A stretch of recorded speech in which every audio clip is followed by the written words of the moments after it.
Olá, amigos e amigas do Pode Saber. Estamos aqui hoje para mais uma gravação, um episódio sobre transição planetária, pluralidade dos mundos habitados. Aqui é Guilherme de Barros e nós vamos falar a verdade para vocês. Há muitas moradas na casa de nosso Pai. Estamos aqui com um time bem bacana, pessoalmente, presencialmente, e uns amigos também via Skype. Estamos estreando essa forma de gravar aí. Se der tudo certo, vai ampliar bastante os horizontes do programa daqui para frente. Sejam bem-vindos, amigos. Olá, amigos, é Geraldinho Lemos. Sejam todos bem-vindos. Vamos gravar esse tema interessantíssimo. Olá, pessoal, aqui é Henrique Lisboa. Vamos lá, rumo ao infinito. Boa noite, pessoal. Meu nome é Leonardo Damasceno. É um grande prazer participar do grupo. Olá, pessoal. Aqui é o Marco Gandra e vamos iniciar aí um estudo bacana aí. O Guilherme já estava falando aí do Crop Circle, que a gente sabe onde tem um, né, Guilherme? E esse aí é uma brincadeira com o Dauro, que ele mesmo fala que tem um Crop Circle no alto da cabeça, que na verdade é a calvície chegando. Oi, pessoal, aqui é o Ulisses de Marota. Tem uma frase: os obstáculos ensinam fixando a lição, o que nem sempre acontece com as simples palavras que objetivam o ensinamento. Olá, amigos, aqui é Lívia Dias. É um prazer estar aqui com todos de novo. Olá, pessoal, aqui é Elisa Randan. É uma alegria participar desse podcast.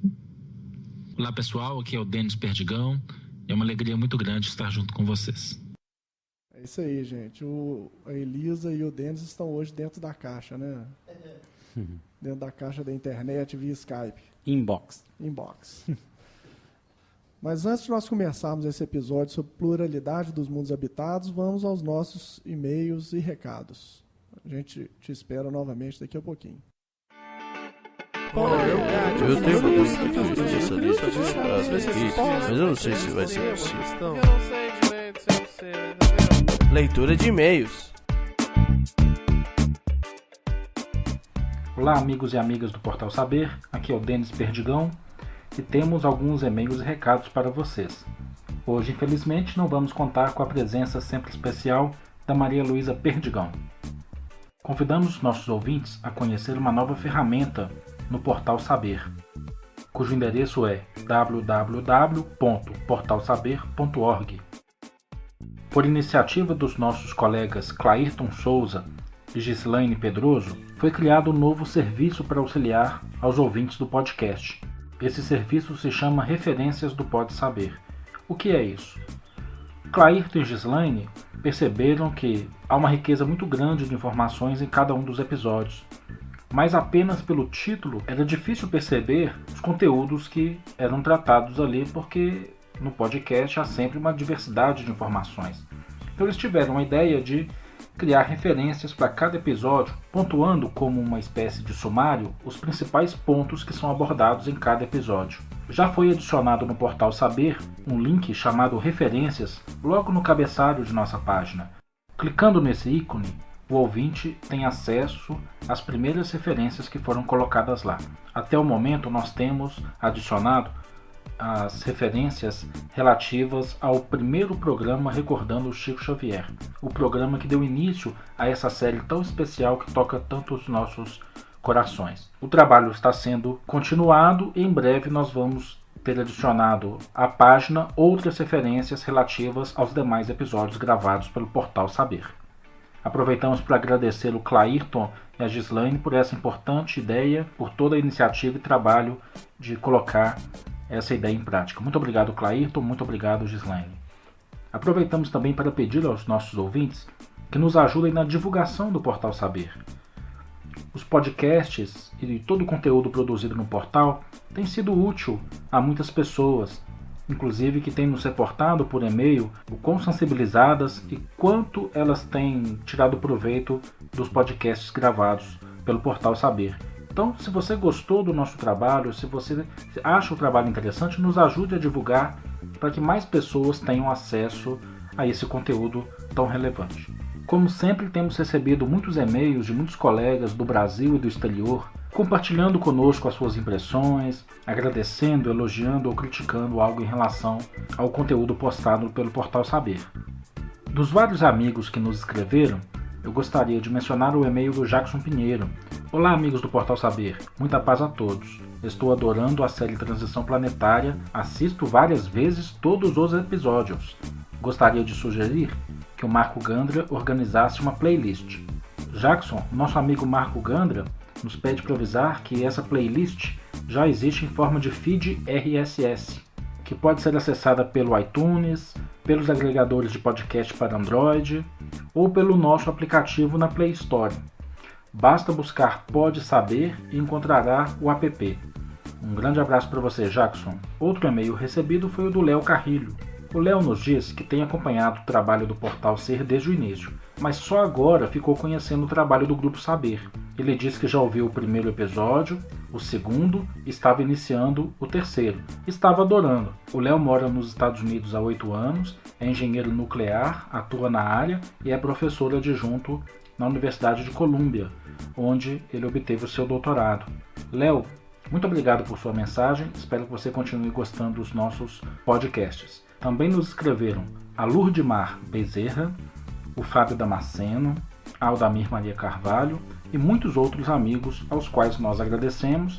Não é possível ler todas as mensagens, mas gostaríamos de agradecer a todas essas pessoas que têm nos ajudado, interagido conosco, nos incentivado na continuidade deste trabalho que é tão gratificante para nós. Para vocês, meus amigos, eu desejo um ótimo podcast.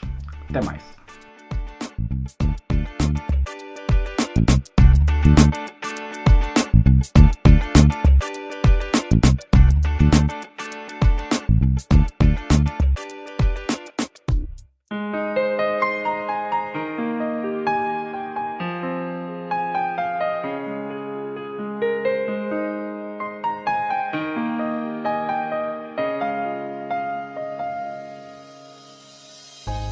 A verdade é que o tema pluralidade dos mundos é um tema muito sério. Ele foi abordado muito prematuramente pelo Allan Kardec, numa postura muito corajosa, porque não há uma religião que aborde claramente nos seus escritos codificadores o tema da pluralidade dos mundos habitados. Não há nenhuma religião que fale claramente nesse sentido, né, Geraldo? E o Allan Kardec teve algumas perguntas, 4 perguntas no Livro dos Espíritos destinadas a esse fim. De certa forma, foi uma audácia dele, né? Ele se antecipa à ciência, se antecipa aos acontecimentos e, fiel às informações espirituais que ele havia contactado ou codificado de várias fontes, ele então resolve, no Livro dos Espíritos, o primeiro livro da codificação, que este ano de 2014 faz 157 anos de publicação, agora no dia 18 de abril passado. Então, ele vai abordar, num dos capítulos do Livro dos Espíritos, inclusive colocando como subtítulo, né, Pluralidade dos Mundos. E a partir da pergunta 55, ele vai questionar os espíritos a respeito. O Camille Flammarion, ele era astrônomo, não é? Pois é, eu acho que nenhum de nós aqui tem grandes conhecimentos de astronomia, mas me parece que a partir do século XIX é que os avanços dos sistemas ópticos permitiram um estudo melhor da atmosfera dos planetas, da sua conformação. Isso foi gerando uma crescente curiosidade das pessoas em relação ao tema, né? Na década de 50, um século depois do Allan Kardec, com aquele evento do Orson Welles, que narrou a invasão pelo rádio dos extraterrestres. O dia que a Terra parou? E nesse dia, esse tema ganhou o mainstream, ganhou a mídia de uma maneira diferenciada, e aí sim passou a ser destinado para a curiosidade das massas. Mas é importante, eu acho, a gente fazer uma primeira distinção, gente, em relação àquilo que está na mídia, em relação à vida, né, em outros planetas. Tem muitas coisas interessantes, tem outras que são galhofas, e é importante a gente fazer essa distinção entre uma coisa e outra para a gente poder diferenciar bem aquilo que o Allan Kardec se refere e aquilo que nós vamos nos referir como vida extraplanetária, não é isso?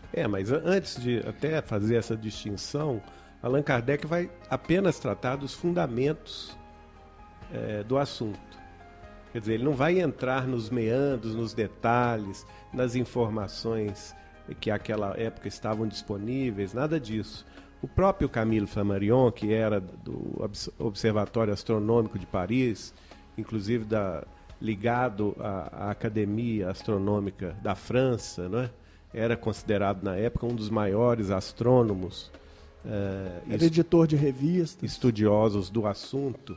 Ele, inclusive, escreveu vários livros ficcionais sobre a existência de vida além da Terra, porque ele já vislumbrava isso.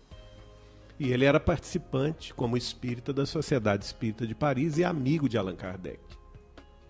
O interessante, Geraldinho, você está comentando isso, é que para nossos ouvintes entender que nós estamos iniciando aí esse estudo, que não acaba nesse episódio, né? Mas ele tem a pretensão de abrir uma porta para a gente discutir assuntos relacionados aí realmente a várias moradas da casa do meu pai e até essa relação com a transição planetária que nós estamos passando agora. É interessante que a gente tem que realmente buscar nas obras básicas, buscar o que Kardec falou, para que possamos fazer um nivelamento, possamos fazer aí um trabalho didático, porque, como disse o Guilherme, não é uma área muito simples, até mesmo para os espíritas há muito tabu envolvendo essa situação, não é mesmo, Guilherme? Sem dúvida, esse e alguns outros temas são bem delicados e a gente vai tentar abordar da maneira mais clara possível para evitar o aspecto místico que envolve esse tema, né, o aspecto puramente especulativo que envolve o tema e tentar realmente assim, se divertir com esse lado, mas tentar abordar de uma maneira mais séria e até um pouco mais cética mesmo, mais cuidadosa nesse sentido, para a gente ver o que é fato e o que é pura especulação. Olha, pessoal, eu acho que a gente deve, nesse primeiro episódio, tratando o tema, nos ater à obra de Kardec, especialmente o Livro dos Espíritos, para a gente ver e discutir as bases sobre as quais Kardec lança esse tema para o futuro. E depois a gente vai entrar, naturalmente, em considerações acerca da ufologia, do que hoje está acontecendo no mundo, das evidências, não é? E das dúvidas também que estão nas cabeças de todo mundo, lembrando que hoje a pluralidade dos mundos habitados, a possibilidade da existência de vida extraterrestre é amplamente difundida, está na imprensa, está na internet, está na televisão, nos filmes de Hollywood, em todos os lugares da vida cotidiana das pessoas.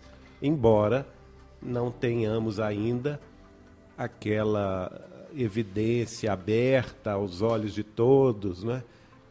Aquela comunhão de ideias em torno dessa realidade.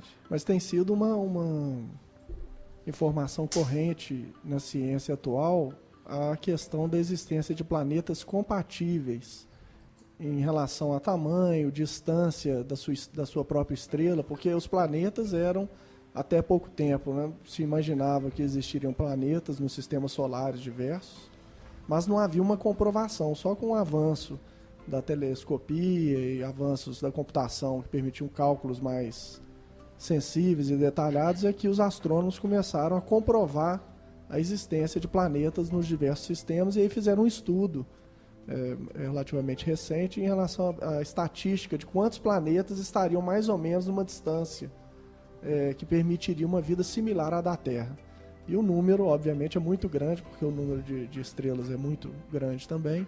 Então, mesmo uma fração pequena já garantiria um número enorme de possibilidades. Guilherme, nós estávamos conversando antes de iniciar a gravação, também é a questão da forma, né? A forma biológica que a gente imaginávamos, temos como tabu, né? A base por carbono, e não necessariamente dessa forma em outros lugares, e nem mesmo na questão vibratória, e isso é muito importante.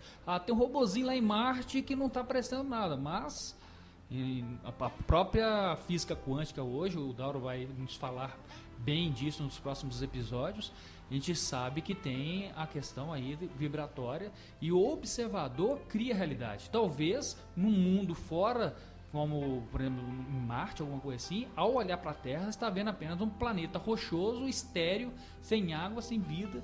E opa, o que tem ali? Não é mesmo? É isso mesmo. É preciso considerar também o seguinte, com o avanço da astronomia, os céus mudaram bastante, né? Então, quando Allan Kardec publica o Livro dos Espíritos, por exemplo, não se conhecia a existência de outras galáxias, né? O conhecimento da época de Allan Kardec apenas admitia a existência de estrelas, outras estrelas. É o que eles tinham condição de observar com seus telescópios. E achavam que todos os pontos de luz que iluminam as nossas noites eram estrelas. Somente no século XX e depois dos avanços da ciência, especialmente com Einstein, é que as observações foram mais além e eles passaram a enxergar, além de estrelas, milhões e com o passar das décadas, bilhões e trilhões de galáxias. Tem aquela famosa fotografia do Hubble que ficou durante muitos meses focalizando em uma pequena pixel do sistema solar, no escuro profundo, né, um pequeno ponto. E à medida que se sensibilizava aquela fotografia, eles foram ver e fizeram as contas de quantos milhões de galáxias tinha apenas naquele pequeno quadrado ali em que o Hubble focalizou sua fotografia.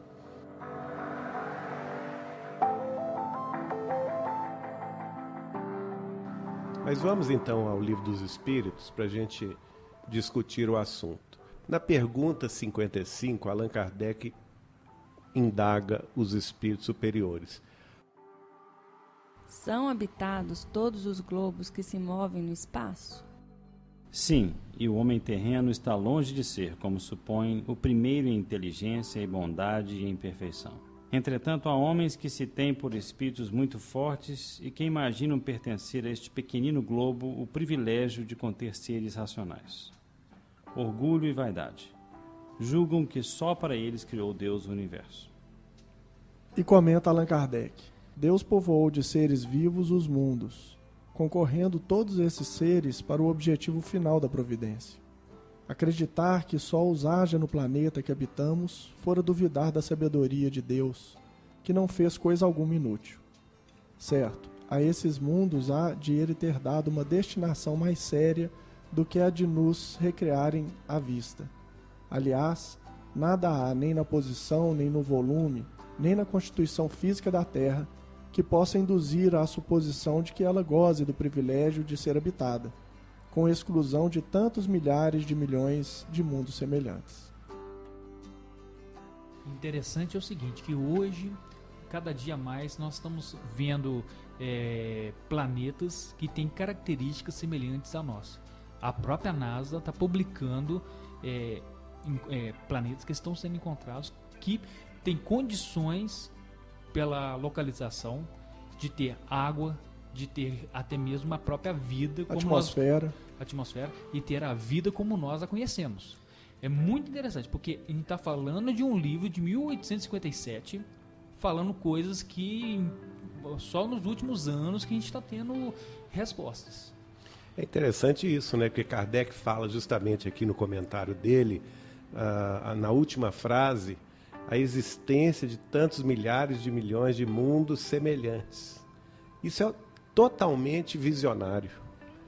Porque naquela ocasião não se tinha condição de afirmar isso. Hoje, uma década atrás, né? Não tinha condição. Hoje sim. Hoje a ciência já está afirmando isso e o projeto de descoberta de outros planetas em outros sistemas que tem destinação específica de 2 satélites, um deles norte-americano e outro europeu, em parceria com os japoneses, além do Hubble também, que está o telescópio que está em órbita, tem provado isso frequentemente, né? Hoje, semanalmente, a NASA divulga novas descobertas. Há até aplicativos de celular, eu mesmo tenho o meu, que toda semana ele atualiza a lista de novos planetas girando em torno de estrelas distantes. Só para saber, as estatísticas apontavam somente na nossa galáxia a possibilidade estatística, levando em consideração a distância do astro e condições semelhantes à da Terra, 8 milhões de planetas com condições semelhantes à da Terra que poderiam abrigar a vida como a nossa.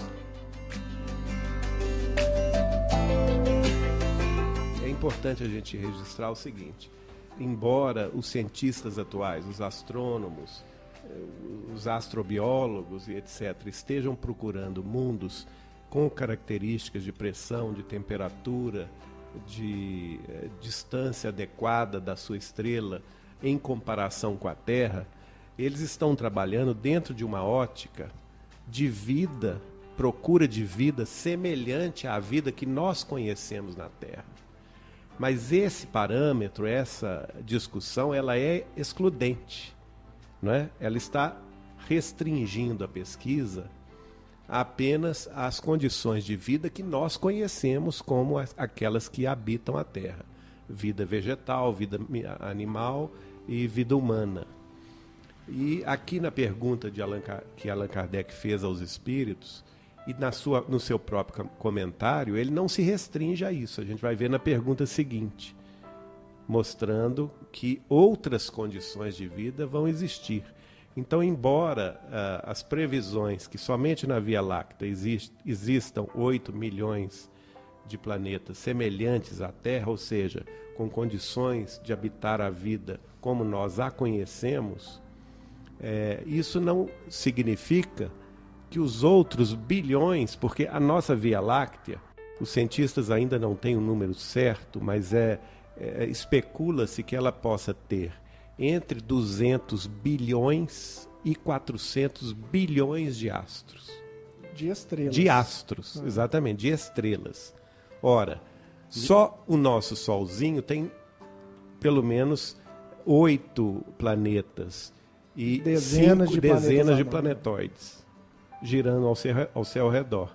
Quer dizer, se essa matemática valer também para todas as outras estrelas, estamos falando na existência de entre 2 bilhões e 4 bilhões de planetas.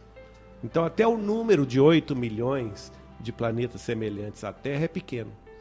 Uma vez eu escutando um programa da Voz da América em inglês, já na década de 80, um astrofísico falou o seguinte: olha, a gente vai nesses outros planetas, envia sondas a eles, mas são planetas em que a gente lá aporta com nossas câmeras, com as nossas películas, na época não era digital, para tirar fotos e para tirar registro através dos nossos aparelhos, que são uma extensão dos nossos 5 sentidos. E ele criticava esse tipo de atitude, porque com isso você não consegue perceber coisas que vão além do nosso espectro de percepção, não é? Aliás, o nosso espectro, Luiz, só para ter uma ideia, se a gente estendesse uma folha de 3.000 quilômetros de distância, um papel contínuo, né? 3.000 quilômetros de distância, o espectro visível que nós enxergamos, todas as cores e vemos como nós vemos aqui, teria somente 30 centímetros de largura. Então, assim, o espectro eletromagnético ele é muitíssimo amplo, e aí sem levar em conta outros tipos de vibrações que eventualmente a gente nem conhece, né? Outras frequências que talvez a gente nem consiga imaginar. O que eu estava querendo falar tem a ver, inclusive, de certa forma, com isso também. Na pergunta, foi perguntado, são todos os planetas, todos os globos que se movem no espaço habitados? E a resposta é sim. Isso mostra que muita gente pode pensar, eu acho que isso foi um erro na codificação. Porque hoje nós temos sondas, né, temos isso, temos aquilo, que não estão vendo, não estão mostrando. Gente, a mesa girante que se levantava do chão e girava, como acontecia na época da Kardec, como aconteceu muito nos 5 anos de experimentos do grupo de Scott na Inglaterra e outros grupos ainda que acontecem, essa mesa que gira, ela é uma mesa, é um objeto identificado, né? Mas é voador. E é um fenômeno desse que acontece e acontecia corriqueiramente a ponto de estar nos jornais do mundo inteiro.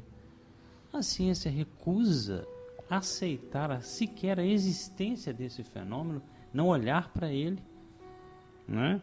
E ainda mais, quando está falando que os espíritos, que todos os globos são habitados, com certeza são habitados em multidimensões, não é? Diferenciadas das nossas, e muitas vezes as descrições que os espíritos nos dão a respeito disso, como o nosso lar, que é um mundo, que é uma cidade, que está em nível vibracional, dimensional diferenciado, que é a vida. Como a gente poderá garantir que nesses outros, da Lua, dos satélites, dos orbes todos, não há, né, vida? E que é o que, na verdade, os espíritos falam. No livro Cartas de uma Morta, o orientador espiritual da Maria João de Deus, mãe de Chico Xavier desencarnada, ele fala, olha, mesmo aqui no plano espiritual, nesses hiatos dos espaços onde só há frio e escuridão, a gente pensa que não há vida, tem vida. Quer dizer, no espaço sideral da espiritualidade, imperceptível para os espíritos, ele afirma, aqui está cheio de vida. A gente que não percebe.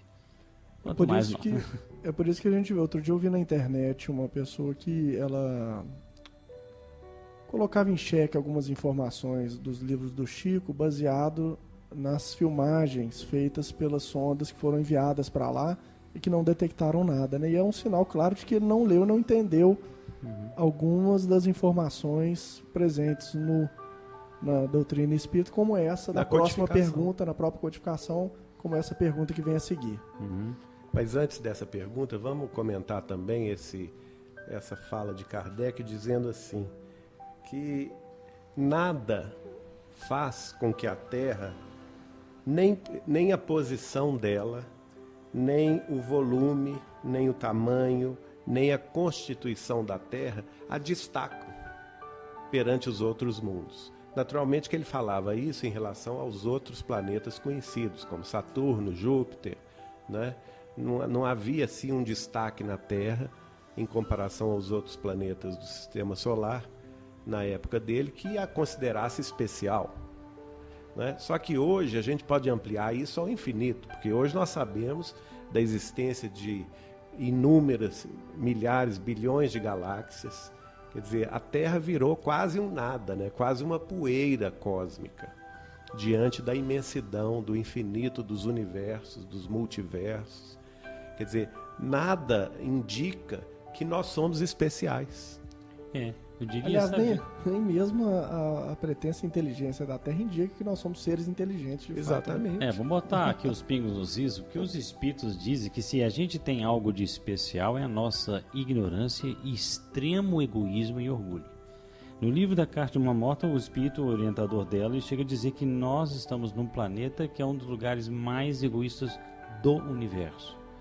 Nesse caso, é um caso especial, o que justifica a nossa incapacidade de dar voos mais altos no campo da percepção extrasensorial.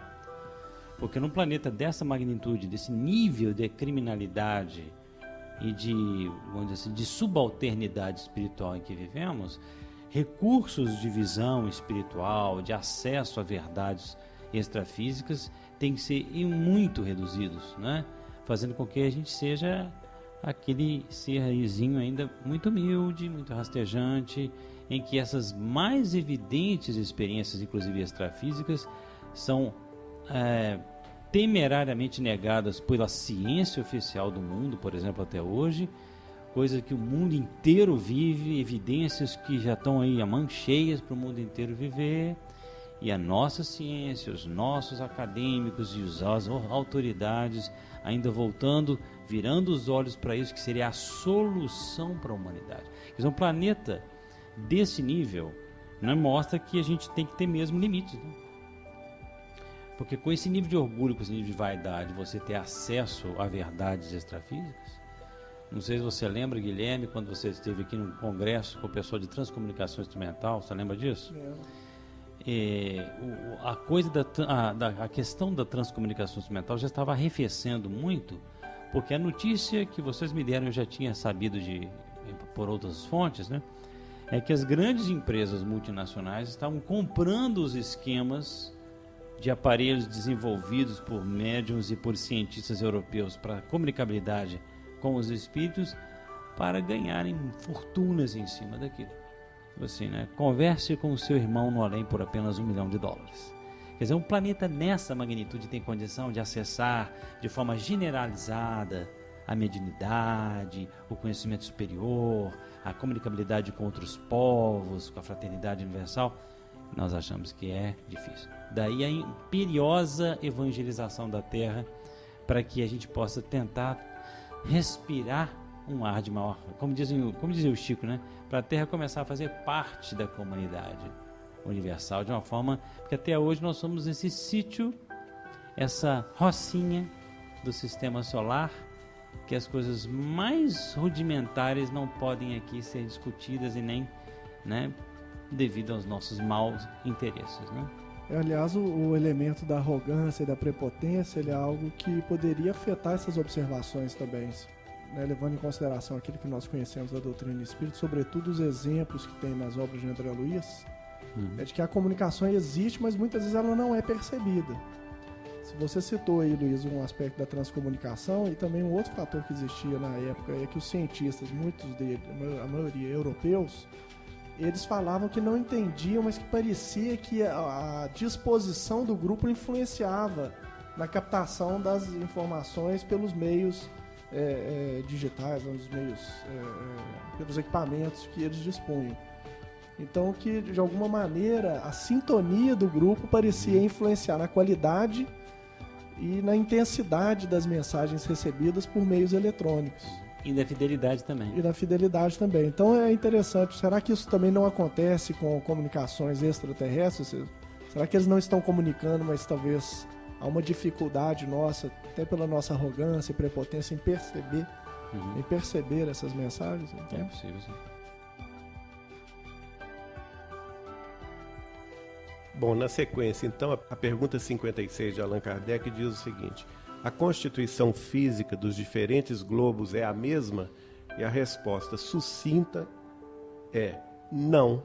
Não se assemelham em nada. Não se parecem em nada. Agora, uma coisa que a gente tem que perceber é o seguinte: isso vale também para a vida nos outros orbes, porque nós sabemos que o perispírito ele é revestido da atmosfera daquele orbe. Ou seja, o que nós queremos falar com isso? Que essa dificuldade de detecção que nós estamos comentando, ela tem a ver com essa característica, ou seja, com até a psicosfera daquele orbe. É isso mesmo, é o que nos parece, Gandra, porque quando se diz que todos os planetas têm uma constituição distinta, isso significa uma modificação, um dimensionamento diferenciado do fluido cósmico universal na construção daquele planeta, e isso vai gerar também uma diferenciação dimensional, vibracional diferenciada nos perispíritos que são constituídos naquele planeta, fazendo com que, de fato, muito dificilmente a gente visite um outro planeta nos revestindo da matéria constitutiva daquele planeta aqui, com o perispírito daquele planeta, mostrando que essa viagem ela tem determinados pontos técnicos que ainda nos falham a percepção, né? Para que a gente possa, de fato, algum dia visitar um outro planeta. Engraçado, um dia perguntaram ao espírito, não sei em que livro foi isso, mas eu achei muito interessante. Perguntaram assim, olha, o homem ainda vai chegar à Lua? Ali lá da década de 40. O homem ainda vai chegar à Lua? E o espírito falou assim, deve chegar sim, mas vai pelo meio mais difícil e não vai encontrar nada, porque ele vai pegar, talvez faça um prédio de 60 andares para voar até lá. E não é por aí. Você deveria pelos canais magnéticos. Isso me chamou muita atenção que nos livros de André Luiz, ele se comunica entre os planos espirituais através dos campos magnéticos de saída, né? Esses campos magnéticos de saída são muito bem falados nos livros da Egorina, não é isso? Aquele Cidade no Além?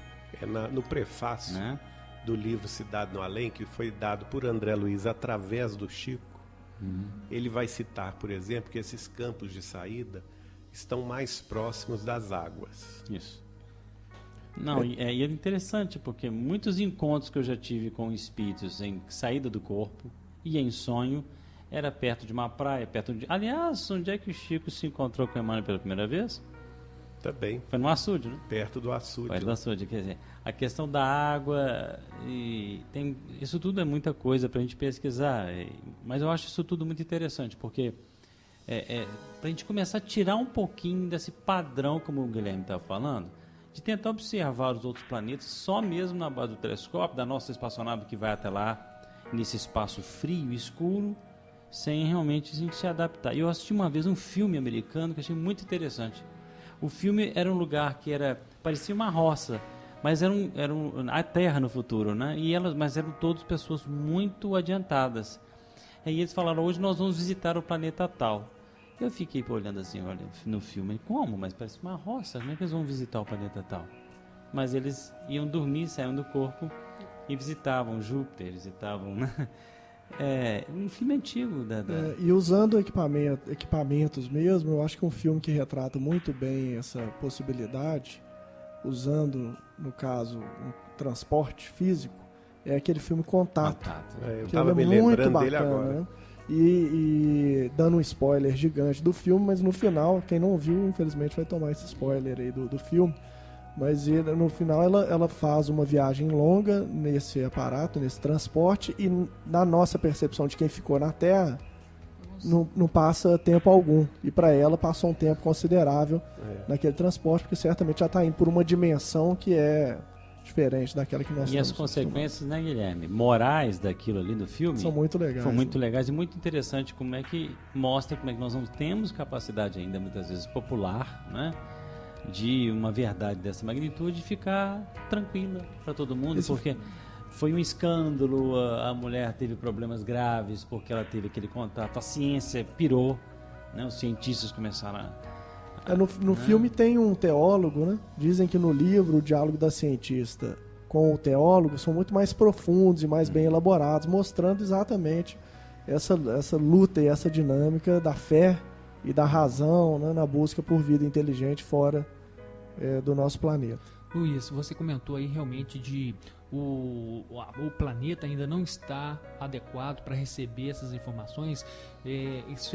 O que isso me traz e tem a ver com a nossa série que nós estamos tratando de transição planetária é que aparentemente se nós estaríamos então, se conseguirmos obter realmente aí a permissão divina para adentrarmos nessa nova era que está para acontecer, é que tudo isso virá à tona, não é mesmo? O que você imagina disso? Não, eu acho que o próprio Espiritismo é um vira-tona de tudo isso, não é? O Espiritismo está aí, inclusive em livrarias, em bancas de jornais, esses conhecimentos estão para todo mundo. Então eu acho sim que a humanidade está chegando num momento de muita maturidade e... Agora, é claro, as classes superiores, no sentido das classes mesmo, de pessoas que estão com um nível de cultura superior, elas vão ter que ter muita renúncia para começar a espargir esses conhecimentos e serem muitas vezes escarnecidas pelo meio acadêmico. Esse é o preço. Escarnecidas pela sociedade constituída. Porque, na minha opinião, se esses livros já estão nas bancas de jornais, se nós temos livros de Francisco Cândido Xavier, livros de alto nível revelacional, moral, científico, religioso, filosófico, é porque a humanidade já está, né, madura, porque senão esses livros, esses conhecimentos estariam todos em grupos herméticos, secretos, né?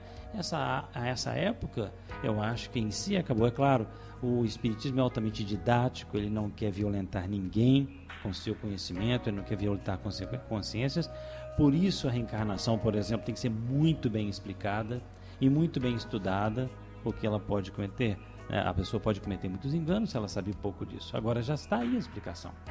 Temos que nos apoderar do conhecimento e assumir as consequências desse conhecimento na sociedade, porque isso nos incita e nos chama a obrigação de sermos aquele médico que o André Luiz, né, quis fazer lá no nosso lar, e o Clarencio disse para ele, o ministro, olha, se você for ser um médico assim lá na Terra, o médico que a gente tem aqui, você vai ser escarnecido, humilhado, parafraseando, né? Você vai ser um médico medíocre, né? Porque os seus valores vão ser muito diferentes dos valores do pessoal normal. Então nós aqui, todos nós, eu me incluo, nós vamos ter que gradativamente ganhando essa coragem, essa fé em todo esse conhecimento que está disposto aí, para que através de alguém a sociedade comece a dar olhos, a dar vistas, a falar, poxa vida, esse conhecimento tem gente que tem algum juízo e que está com ele na cabeça. Luiz, sobre isso, né, Kardec fala que a transição chegaria e que as pessoas, na sua maioria, admitiriam os conhecimentos espirituais, né, a vida em outros planetas, que está aí no Livro dos Espíritos e tal, e que os céticos seriam convencidos pela maioria, pelo domínio da ideia universalmente, né? Exatamente. E se a gente não assumir esses conhecimentos para nós e, como você disse, pagar o preço desse conhecimento, esse momento vai demorar mais ainda a chegar. Os céticos não vão ser convencidos porque não vai ter maioria, né? E aí nós estaremos errando mais uma vez, né? Porque, como diz o Emmanuel, muitas vezes o atraso da humanidade de seus 500 anos aí foi em virtude da defecção do sacerdócio. O que é defecção do sacerdócio? O sacerdote tirar o corpo fora, né? O cara está com acesso a conhecimentos de monta, que estão lá no Evangelho, mas são tantas circunstâncias, tantas contingências humanas do campo do poder, das regalias de Estado, das conveniências, que aquilo foi ficando lá para o chão, e atrasamos a humanidade aí centênios, né? Isso nós mesmos podemos fazer novamente com essa distração de termos o conhecimento, de termos o acesso, inclusive à fenomenologia, coisa que às vezes os cientistas, não sei porquê, eles rejeitam, até ter o acesso para que haja inclusive uma negação dogmática em suas mentes que a coisa nem existe.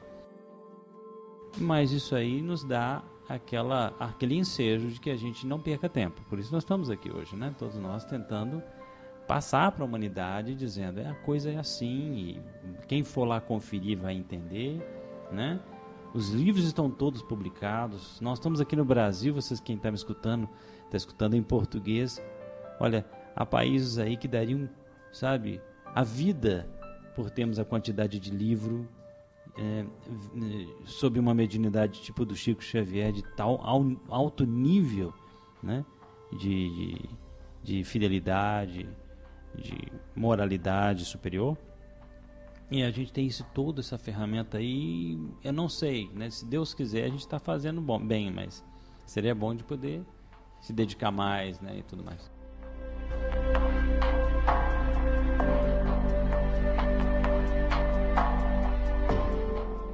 Voltando aí à pergunta do Gandra, eu queria destacar, e nós temos aqui a gravação que está inclusive disponível na internet, do programa Pinga Fogo, gravado por Chico Xavier em 1972, na TV Tupi de São Paulo, quando o entrevistador Saulo Gomes pergunta a ele sobre a possibilidade da existência de vida extraterrestre e a possibilidade de nós, humanos da Terra, contactarmos essas civilizações, outras civilizações.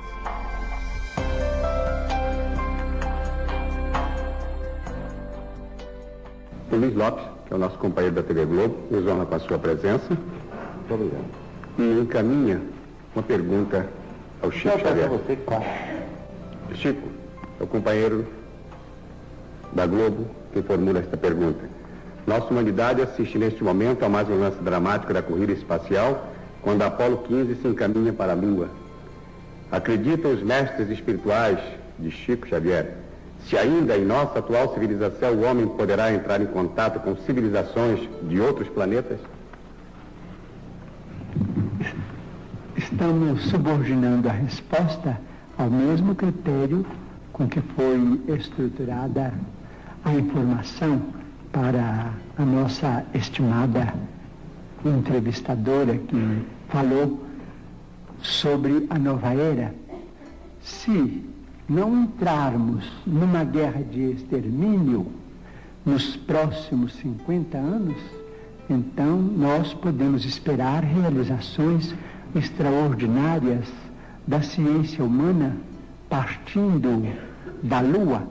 Então diz o nosso Emmanuel, que está presente, que quando Cristóvão Colombo perambulava pelas cortes europeias pedindo socorro para descobrir um caminho mais fácil para as Índias, muita gente considerou o programa dele como absolutamente inútil para a humanidade, que aquilo era uma despesa absolutamente inócua e que iria pesar demasiadamente no orçamento de qualquer povo, até que ele conseguisse o apoio de Fernando e Isabel, ou então os soberanos de Castela. Mas nós hoje sabemos, depois de 5 séculos quase, mais de 4 séculos, a importância do feito.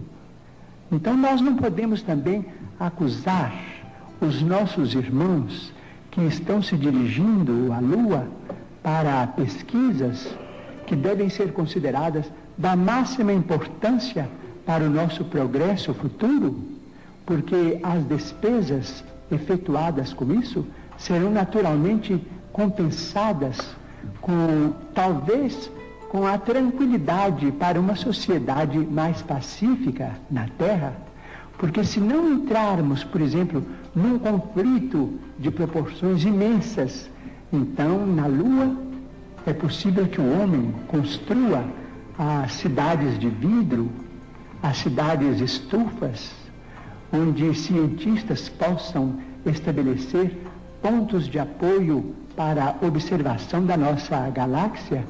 Essas cidades não são sonhos da ciência.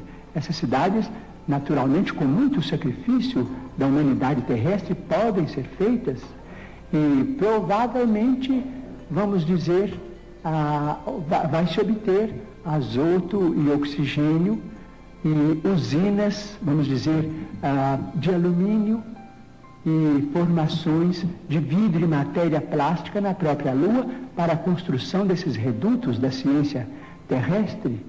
E provavelmente a água será fornecida pelo próprio solo lunar. Então teremos, quem sabe, a possibilidade de entrar em contato com outras comunidades da nossa galáxia. Então vamos definitivamente encerrar o período bélico na evolução dos povos terrestres, porque nós vamos compreender que fazemos parte de uma família universal, que não somos o único mundo criado por Deus. O próprio Jesus, a quem reverenciamos como nosso Senhor e Mestre, disse: há muitas moradas na casa de meu Pai.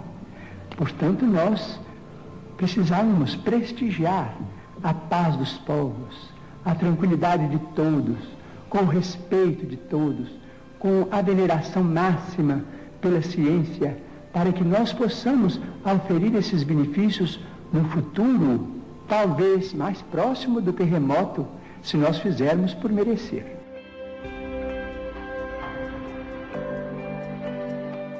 Olha aí, gente, vejam vocês o que disse o Chico. O Chico, em 1972, claramente estabelece um prazo de 50 anos e uma pré-condição da espiritualidade superior para nós não nos entregarmos a um conflito, a uma deflagração mundial, não é? De uma guerra de extermínio, de consequências imprevisíveis, e que após esse prazo, se a humanidade seguisse em paz ou fizesse jus por merecer o contato com os seres extraterrestres, nós construiríamos, inclusive, aí vocês viram, cidades de vidro na Lua. Interessante que ele fala, por exemplo, que nós tiraríamos do solo lunar água, coisa que recentemente a NASA comprovou, né? Eu estou falando de uma coisa que tem menos de 3 meses de descoberta por parte da NASA em 2014, e em 1972 o Chico já dizia.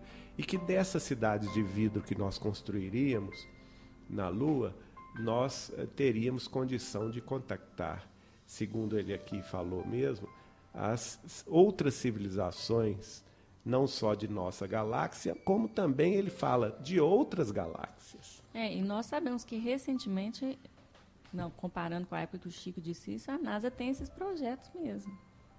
Exatamente, tem o projeto também de visitar Marte, não é? De construir uma base em Marte. Quer dizer, tudo isso está avançando.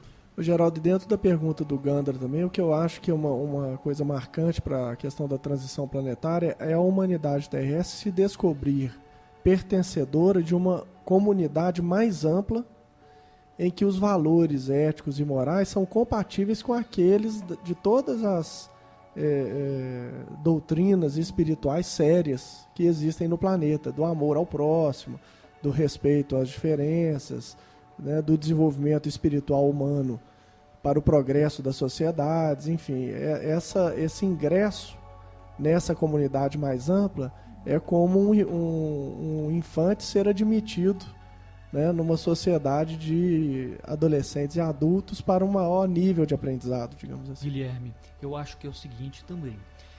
No momento que nós lemos o Livro dos Espíritos ou vimos também as comunicações que o Chico Xavier vem nos trazer, a gente percebe que nós estamos num limiar realmente de um mundo maravilhoso. E aí a gente fica imaginando, com apenas as nossas ferramentas, seria possível isso? Então eu entendo que a entrada desse comunidade é que realmente abrirá portas fantásticas para nós. Pois é, eu acho que aí vale a pena, eu não ia nem citar esse vídeo, mas eu acho que com essa fala que nós tivemos aqui, eu acho que vale a pena citar para as pessoas assistirem em casa e eventualmente até parar o episódio agora, assistirem, depois voltarem a ver, que é em relação às tecnologias possíveis a partir de contatos com civilizações mais avançadas do que a nossa. Aí nós estamos entrando no terreno especulativo. No primeiro momento, ele não tem uma relação específica com a doutrina espírita, mas eu acho que vale a pena ser citado. Tem um documentário que trata desse assunto, que é o documentário que chama Thrive, thrive.com.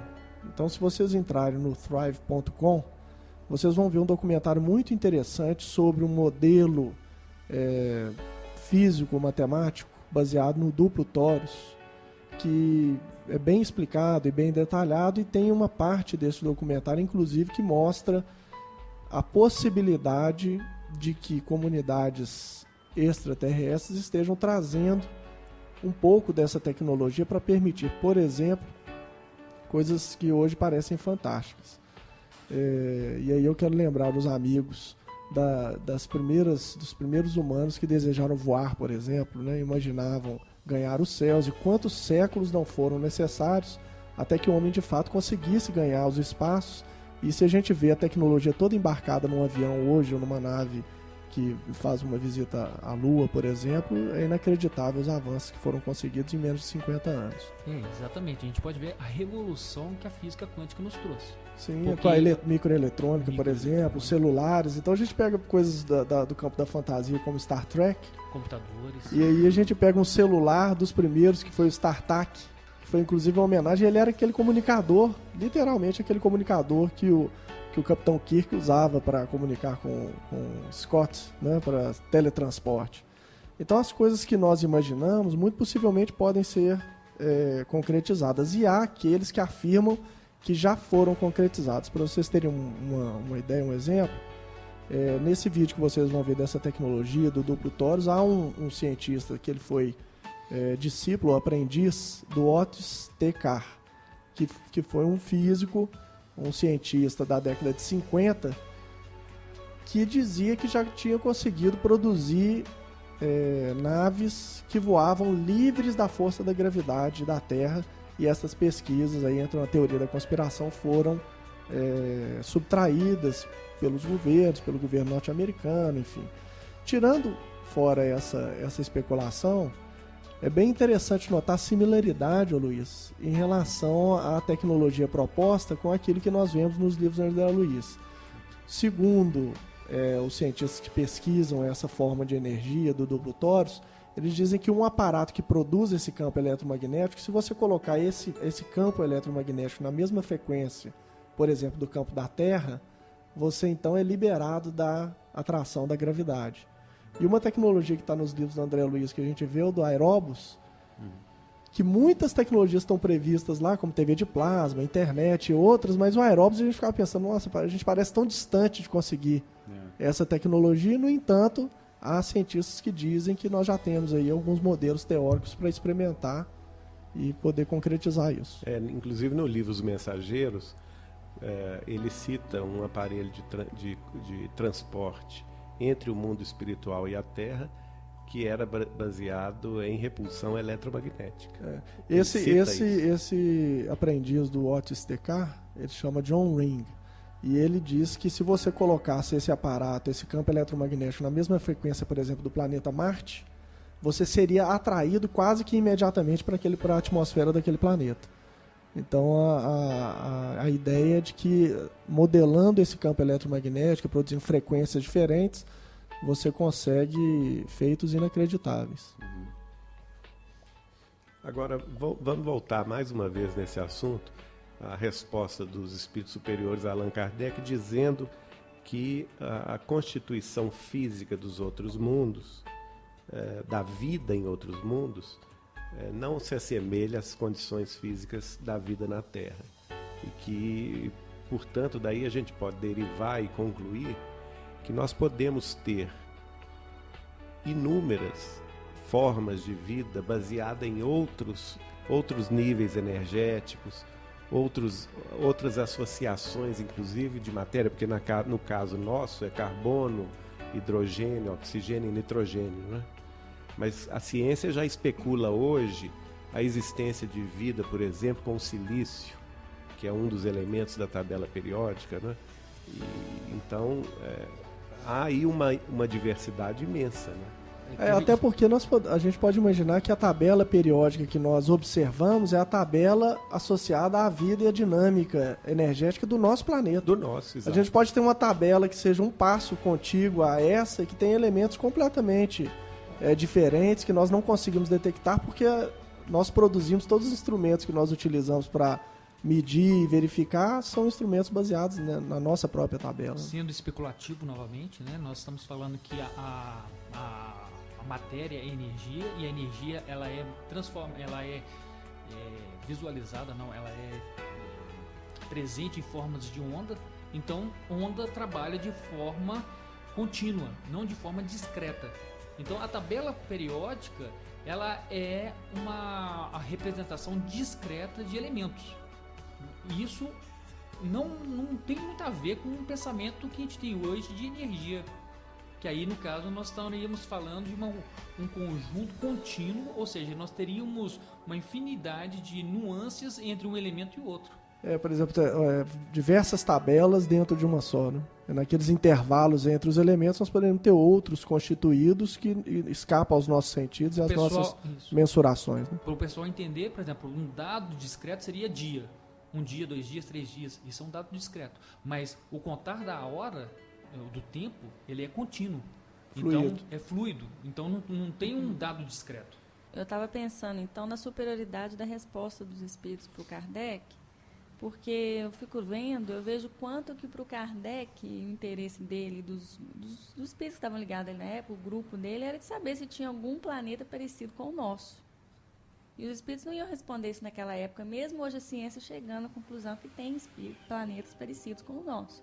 Mas a didática dos espíritos era muito maior do que a gente imagina, porque a ciência ia demorar para chegar nessa conclusão, porque os mais próximos a nós não são semelhantes. Então, eles tiveram toda uma sabedoria para chegar à verdade, para não haver tanta contextualização, né? Tanta contestação. Contestação, Mas aí você entra na pergunta 57. Vamos lá. Como a constituição física dos mundos não é a mesma, podemos concluir que os seres que os habitam têm corpos e uma organização diferente? Sem dúvida, como entre vós os peixes são feitos para viver na água e os pássaros no ar. Isso é fantástico, né, gente? Porque, olha só a comparação, o paralelo que os espíritos fazem. Eles fazem um paralelo com a vida na Terra. Aqui mesmo na Terra, a diversidade é imensa. Você tem o tipo de vida animal como nós, sobre a Terra, respirando oxigênio, não é? Vivendo sob determinadas condições de pressão e temperatura. E você tem seres no oceano abissais que vivem tanto na superfície do oceano, como os peixes e os mamíferos, tipo as baleias, por exemplo, e aqueles outros que vivem nas profundezas abissais, que nem olhos têm, né?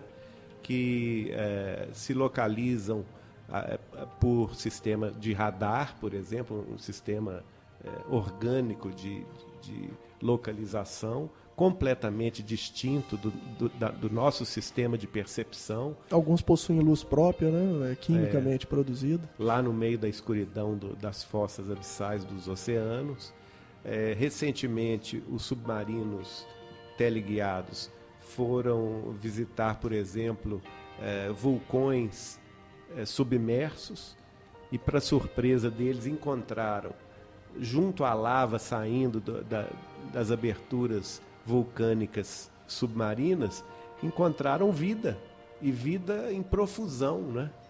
Caranguejos vivendo sob pressão inimaginável no fundo das fossas abissais. Temperatura, né? Temperaturas altíssimas ali junto da lava escoando. Gases venenosos. E nós temos também o exemplo dos pássaros, né, que voam a altitudes para nós impossíveis. E, no entanto, eles têm uma capacidade visual extraordinária, como é o caso das águias, né, que a milhares e milhares de metros são capazes de identificar uma presa e pegá-las assim com uma rapidez imensa. A atmosfera do planeta, ela contém nuances de vida que são inacreditáveis para nós, né? Por exemplo, grandes migrações nos oceanos entre o dia e a noite, que são as maiores migrações de seres vivos do planeta e que passam desapercebidas e acontecem todos os dias, quando anoitece e seres das profundezas migram verticalmente nos oceanos em direção à superfície e vice-versa. Seres microscópicos que pairam no ar sem jamais tocar o solo e tem toda uma vida e uma dinâmica na atmosfera. Tem o seu ciclo, né? Tem o seu ciclo de vida praticamente todo na atmosfera da Terra. Eu estou me lembrando dos espeleólogos, né? Que são aqueles que estudam... Espeleólogos, que são aqueles que estudam as cavernas. E eles também encontraram nas cavernas mais escuras e mais inóspitas vida de insetos, de micro-organismos, de seres que dentro daquele ecossistema se desenvolvem normalmente, plenamente.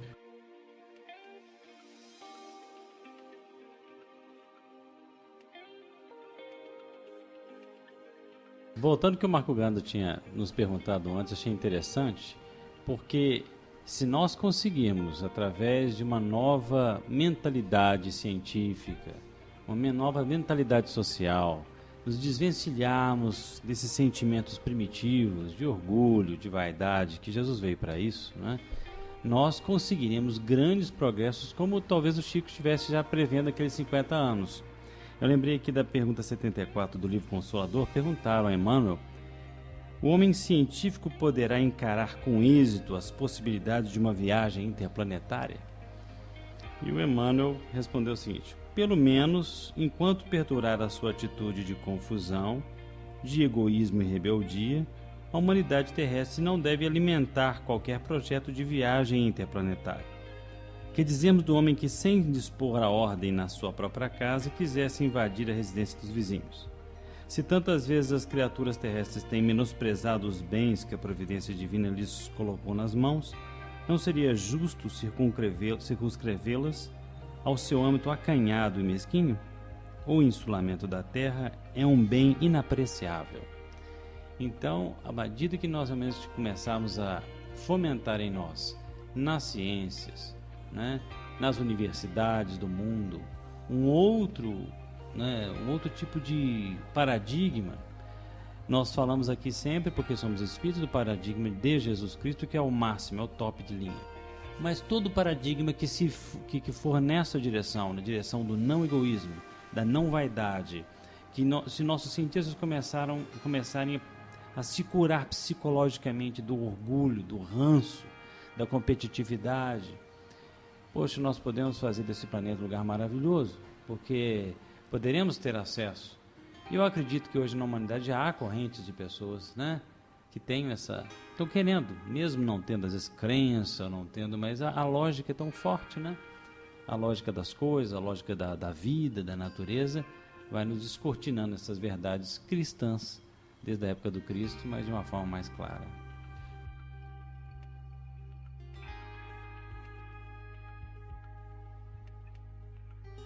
Pergunta 58. Os mundos mais afastados do Sol são privados da luz e do calor, já que o Sol apenas se mostra para eles com a aparência de uma estrela?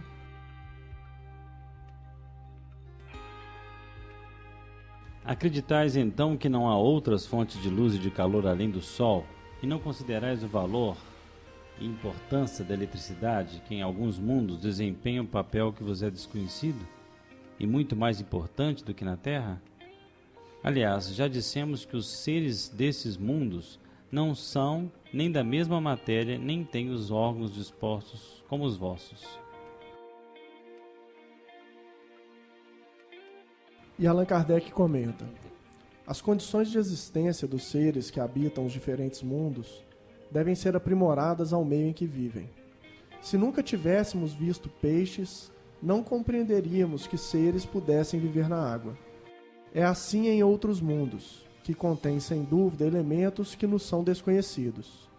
Não vemos na Terra longas noites polares iluminadas pela eletricidade das auroras boreais? O que há de impossível em que, em certos mundos, a eletricidade seja mais abundante do que na Terra e tenha aplicações e funções cujos efeitos não podemos compreender? Esses mundos podem, portanto, conter em si mesmos as fontes de calor e de luz necessárias aos seus habitantes.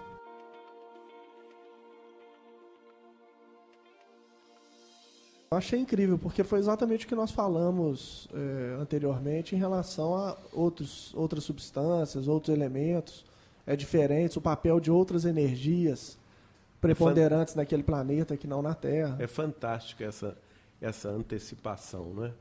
Porque nós sabemos, por exemplo, que o planeta Júpiter ele emite mais luz do que recebe do Sol. E os cientistas estão estudando exatamente isso, as fontes dessa luminosidade. Júpiter, dizem que Júpiter é uma estrela que deu errado, né? Porque ainda não nasceu. Ela é quase, né? uma estrela que ainda não nasceu, que é uma massa muito grande, mas eles realmente não têm uma explicação bem apurada. Agora, os estudos que eles estão fazendo, por exemplo, das grandes tempestades na atmosfera de Júpiter, mostram que elas liberam, por exemplo, uma delas é muito maior do que a Terra. Sim, né? aquele olho, né? Aquele olho gigante. E ela está lá desde que foi pela primeira vez observada, a mesma tempestade. E acho que várias terras, né, caberiam dentro dessa única tempestade. Então o tamanho disso é gigantesco, é inimaginável para nós. Se nós observamos aqui na Terra, a gente lembra dos furacões que acontecem comumente na América do Norte, na Ásia, e esses furacões liberam uma quantidade imensa de energia. Se extrapolarmos isso por tempestades gigantescas lá de Júpiter, nós podemos facilmente concluir que a energia é muito mais abundante lá do que aqui. E, naturalmente, nada impede que, sendo Júpiter, como a informação dos amigos espirituais indica, o planeta de condição feliz aqui no sistema solar, com a habitação de seres muito mais evoluídos do que nós, sendo eles os mais evoluídos do sistema solar, nada impede que eles já tenham descoberto a fonte desta energia, o controle dessa energia em benefício da sua própria sociedade. Muito diferentemente das nossas associações de matéria aqui na Terra. Mas só não sei se é uma correção, mas uma ideia. Há um astro no nosso sistema que contém uma vida ainda mais evoluída do que o próprio Sol, né? O próprio Sol. O próprio Sol. Né? Então, assim, o que é indicado na literatura espírita é de que o Sol é a morada dos espíritos mais puros do nosso sistema, né? O próprio Chico me disse, uma vez eu perguntei a ele onde residia Jesus. E ele me respondeu, no Sol. Para nós é inimaginável isso, né? Parece muito místico, mas eu fico imaginando se parte dessa luz e desse calor e desse abraço vivificador do Sol também não é uma energia psicoespiritual destes seres, não é? Sendo ele a fonte do equilíbrio da vida planetário, na Terra, né? Aliás, do equilíbrio do sistema solar inteiro. Nada. Eu fico imaginando mais também lógico. que existe na Tábua das Esmeraldas um conhecimento ancestral que está lá entre os egípcios de que aquilo que está em cima é como que está embaixo. E imaginando que nós poderíamos extrapolar todas as leis e as normas que nós vemos no mundo para o macrocosmo e para o microcosmo funcionando de maneira análoga, nós poderíamos imaginar que toda manifestação física faz parte de algum psiquismo, de alguma forma. Os planetas estão envolvidos num psiquismo diferente do nosso que nós não imaginamos. Assim como nós vemos a planta tem um psiquismo próprio, e nos dizem os minerais também, e até as estruturas atômicas, nelas existe um psiquismo simples, mas que organiza aquele movimento e aquela vida de alguma forma. Também os sistemas planetários, o próprio Sol e assim por diante. Agora aqui, voltando à questão dos corpos, os espíritos respondem que não só os mundos, mas também a matéria dos nossos corpos tem órgãos diferentes daqueles que nós conhecemos. Então, se nós aqui na Terra temos órgãos próprios para a vida terrestre, né? Por exemplo, o sistema respiratório, o pulmão, para aspirar e expirar o oxigênio e o nitrogênio, enfim, os gases da atmosfera, isso é um tipo de organização fisiológica muito ligado à nossa vida, que nós conhecemos aqui de seres que habitam a crosta terrestre. Que, por exemplo, em Saturno será totalmente dispensável, sendo que lá a atmosfera é muito diferente da terrestre. Agora, será que, assim, entrando no campo da especulação, o tipo humanoide, será que é ele, aquele tipo biológico prevalente para a vida inteligente no universo? Ou a gente corre risco de encontrar, como nas séries do Star Trek, uma ameba inteligente gigante em algum sistema algum dia? Eu acho que a própria resposta aqui indica isso. Os espíritos falam que é a forma humanoide. Não, sim, mas eu acredito que a forma humanoide... Mas há variáveis, né? A forma humanoide se desenvolveria em planetas semelhantes à Terra, de condição vamos dizer assim, de temperatura, pressão. Porque a forma humanoide, ela precisa do quê? Precisa da água. Não, mas o humanoide eu digo assim, não necessariamente... O design.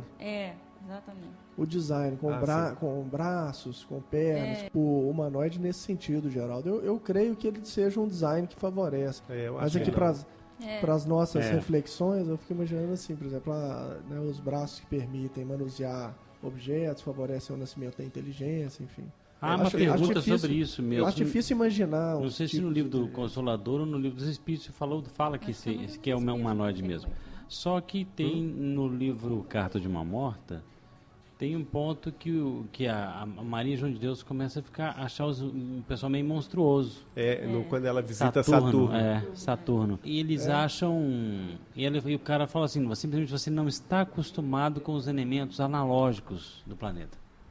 É por isso que você está achando uma coisa meio monstruosa. Mas... Ela se assusta com os habitantes de Saturno porque eles são alados. Né? Ela descreve, eles são alados. E para ela, humanoide, naturalmente, eles teriam a aparência monstruosa. Só que o benfeitor espiritual que acompanha até lá, nessa viagem fora do corpo, né? Que ela, naturalmente, ela fez uma viagem aí interplanetária sob a assistência do benfeitor espiritual. Eles vão dizer uma coisa muito curiosa para ela. A sociedade de Saturno está tão evoluída que as crianças de Saturno, com 6 meses de idade, já possuem a mediunidade completa e têm a capacidade de se comunicar pelo pensamento com todos os seres do sistema solar. Olha, nesses livros que tem também aquela fala de que os corpos físicos dos habitantes de um desses planetas eram mais sutis, mais diáfanos do que os corpos espirituais portados aqui no planeta Terra. Quando ela se refere a Marte, né? Ela também visita Marte e o benfeitor espiritual fala isso com ela, que os corpos de Marte, os corpos físicos da humanidade de Marte, são mais diáfanos do que os mais diáfanos perispíritos da Terra. Então, naturalmente, que a gente não veria com os nossos equipamentos mesmo. Bem interessante. Sabe quem é outra pessoa que fez certamente uma visita espiritual a outro planeta, Geraldo? O roteirista de Avatar. Avatar é maravilhoso, né? É maravilhoso, né? Com certeza aquilo deve ser uma viagem interplanetária ali que ele fez. Olha só aquela parte que estava falando aqui do Maria João de Deus, ela falou assim: nada tinham de comum com os tipos da humanidade terrena, afigurando-se-me extraordinariamente feios com a sua organização animalesca, com suas membranas à guisa de asas, tão estranhas para mim, as quais lhe facultavam o poder de volitar à vontade. Por isso que nessa parte eu realmente estranhei um pouquinho, que eu tinha aquela concepção, né? Agora fala em volitação, né? Não fala em voo, o que é muito diferente, né? Volitar à vontade, pelo que a gente estuda na obra de André Luiz, a volitação tem muito a ver com a vontade do pensamento, com a força do pensamento, em que o espírito vai onde quer, simplesmente se desloca pela força da vontade. Ok, gente, é isso aí. Nós vamos deixar um gostinho de mais vontade sobre o tema e em um próximo episódio a gente espera trazer uma discussão um pouco mais detalhada na área de objetos voadores não identificados, contatos, possíveis contatos, né, de comunidades extraterrenas também, e as consequências disso do ponto de vista moral, aquilo que a doutrina traz mais detalhadamente para nós nas obras de André Luiz e outras como essas que já foram citadas superficialmente aqui. Agora, para isso, né, Guilherme, nós temos que que estudar e conhecer o que a ufologia está dizendo a respeito. Porque Allan Kardec vai dizer o seguinte, que a doutrina espírita ela é progressiva e progressista, e ela deverá incorporar no seu conhecimento, no bojo do seu conhecimento, todas as aquisições da ciência, não é? E nós sabemos muito bem que no século XX, especialmente, se estabeleceu na Terra um grupo de estudiosos do fenômeno UFO, que é o fenômeno dos objetos voadores não identificados, que não necessariamente são extraterrestres, mas são fenômenos que existem e que são estudados por gente séria. Tá certo que os próprios ufólogos dizem que 90% dos fenômenos são explicados à luz do conhecimento terrestre, né? Ou então são fraudes ou são enganos de quem os viu, mas que 10% não são explicados, ou seja, são fenômenos de objetos voadores não identificados que acontecem e que não têm explicação. Então, o conhecimento disso faz parte também da busca do conhecimento espírita, tendo em vista que Allan Kardec, já no Livro dos Espíritos, já nos dizia que havia pluralidade dos mundos habitados. E esse se torna um dos princípios básicos da doutrina espírita. Então, por que dar as costas os estudiosos espíritas darem as costas a esse conhecimento que está disponível? Inclusive, este ano no Brasil vai se realizar em Curitiba um Congresso Mundial dos Contatados. E o ano passado realizou-se em Foz do Iguaçu um Congresso Mundial de Ufologia. Então é isso aí, pessoal. Um grande abraço para todos e muito obrigado e até o próximo episódio.